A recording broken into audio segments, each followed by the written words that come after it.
Алтан сарнаа наадмын инновац номинацийн сүүлийн шатанд нэр дэвшиж буй төслүүд. Анхны хэмэл оюунд ажилтан танилцуулсан Чимгээ Systems компани. Энэ бол харилцагчийн үйлчлэгээний чиглэлд мэргэжсэн виртуал ажилтныг ажлын талбарын хамт бэлтгэн төвлөрүүлсэн систем юм. Уг систем нь Кирилл, Латин текстийг таньж Монгол англи хэлээр чөлөөтэй ойлгох чадамжтай. Чимгээ Systems компани нь дотоодын инновацийн салбарт шинэ хуудсыг эхлүүлж байна.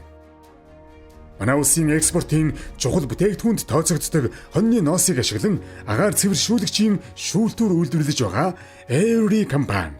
Тэд байгальд 100% задардаг хоньны ноос ашиглаж агаар цэвэр шүүлэгчийн фильтр дотоодын зах зээлд нийлүүлж байна. Үхрийн өтгөн буюу аргалыг байгаль дээлтэй аргаар дахин боловсруулж цаасан бүтээгдэхүүн үйлдвэрлэдэг Re-Paper студ. Тэд 2023 оны 1-р сараас эхлэн нэгдсэн үндэсний байгууллагын хүнс хөдөө аж ахуйн байгууллагын хэрэгжүүлдэг Agripreneurship Challenge төсөл тэргүүтээ олон улс болон дотоодын байгууллагын зөвлөгөө дэмжлэгтэйгээр аргалын цаасны цех амжилттай байгуулад байгаа юм.